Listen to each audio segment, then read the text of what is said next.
Good morning. Today we are talking about the continuation of the current situation in Zambia.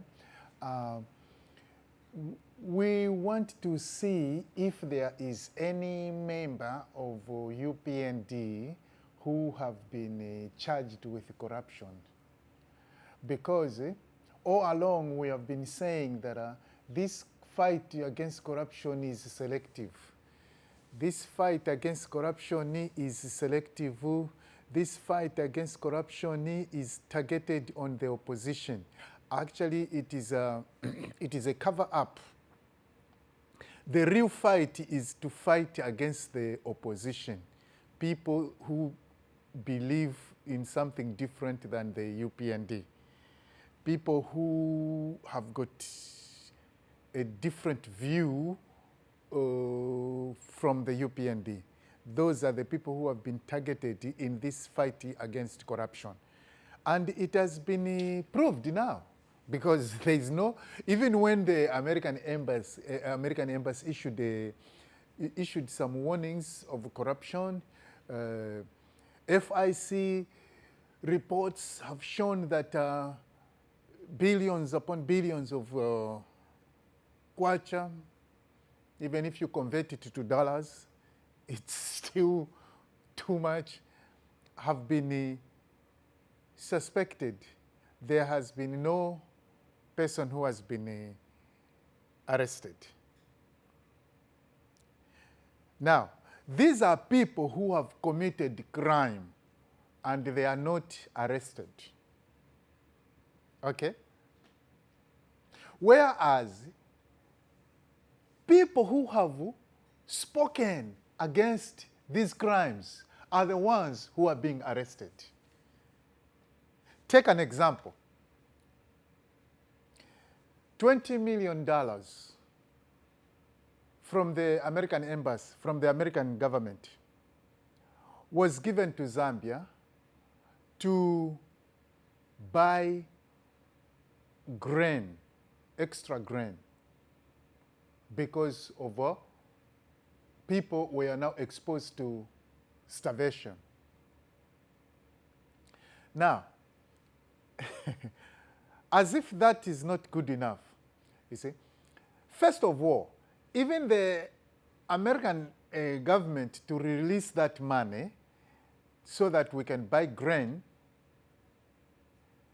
was not even supposed to be done because we had enough grain. Okay? But the carelessness of this government, they sold all the grains. And after they sell, we don't know where they took the money. And now, people have got no grain, they have got no food. Then the American government brings in 20 million. Instead of going to go and buy the grain which they misused, you know what they did?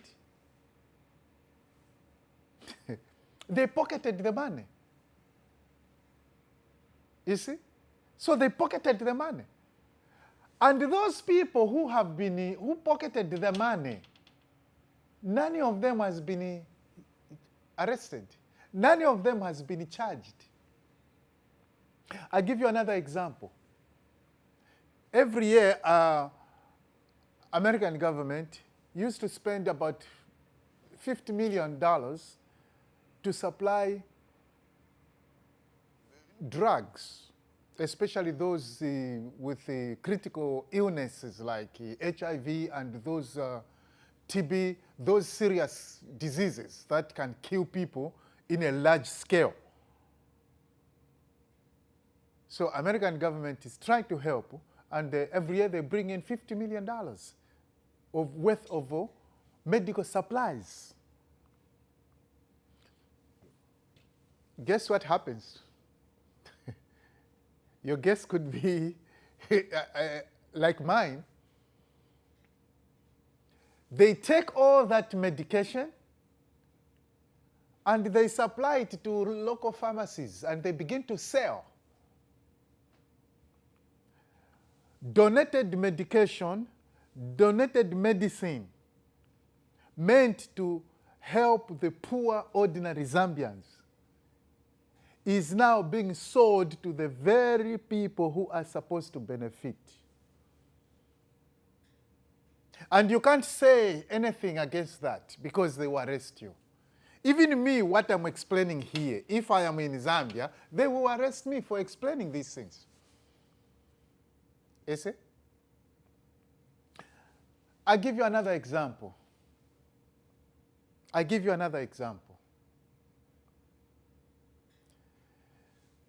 In this UPND government, these people are from the south. You see, that is where they are.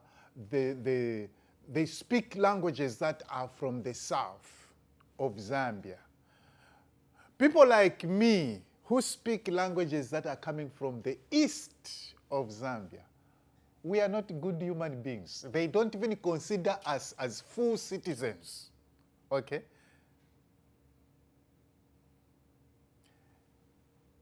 That's how it is. People from the north of Zambia, they are not fully considered as citizens. And those are the people you hear that, oh, this one has been arrested for corruption, this has been arrested for proceeds of crime.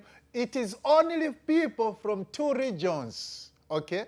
People from the east and people from the north. Those are the people who have been arrested. If you go on the list of all those names, you are going to find that what I'm saying is correct, you see. You see, in Zambia, we can identify you through your last name. People will know which region you come from through your last name. Like my last name right there. Everybody will know that this person comes from the east. You understand? That's how it is. So if you look into the government, all the senior government officials, their names are from only 3 regions. And these 3 regions are part of the south, western, and northwestern. You see? That is what is called the Zambezi region. That is where the name Zambia came from that region. Because there's a river called the Zambezi River. And they derived the name Zambia from Zambezi. You see? So those are the people who are in government. All the senior government positions from 1 to 3 regions. And Zambia has got 10 regions. Okay? 10 provinces, if I may put it that way. You see? So if somebody wakes up today and they say that this government is full of nepotism, this government is full of tribalism, that person is going to jail. Even though what he's saying is true, but just because he is coming from the east or is coming from the north. Okay? Now, if another person came to speak the same things that a easterner or northerner spoke, but that person is not from the east, is not from the north, but he speaks the same word by word of what I just said, that person is not going to jail. Whereas the person from the east or from the north will go to jail. Even if the crime, the so-called crime they committed would have been the same.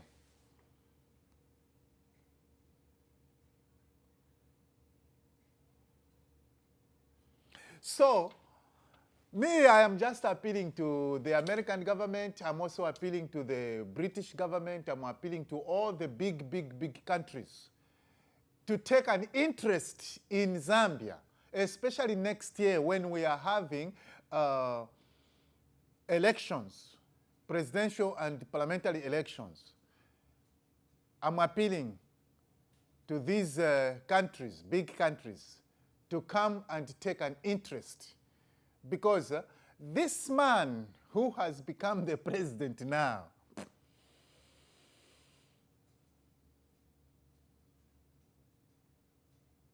he doesn't have the Zambian interests at heart. And why do I say so? It's because he has given all the tax breaks to the rich investors. All the minerals are being shipped free of charge to his investor friends. And Zambia is losing over $1 billion a year from uncollected mineral royalty taxes. And as if that was not bad enough, after we lose all that money, we'll be going to line up at IMF asking the World Bank to give us a loan of $1.3 billion. What sense is in there? Because you see, I have to ask these questions because I'm coming from the East. They can arrest me for asking these questions. Whereas somebody from the South or Northwestern or Western province asking the same questions will not be arrested. You see that? So, you take your own minerals, you give them for free. After now you have given them for free, you didn't collect any taxes. And then now you are going back to the Western world and start applying for a loan to come and help your people. I don't know this kind of thinking where it comes from. This is why I say this president doesn't have interest, the Zambian interest at heart. You see, he doesn't have the interest of Zambians at heart.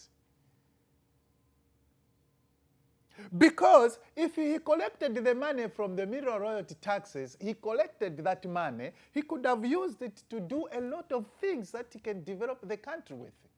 He can use it like the previous government. They used to use that money to subsidize for electricity, subsidize for transportation, which means fuel was cheaper, electricity was cheaper. They used that money to subsidize food, so food was cheaper.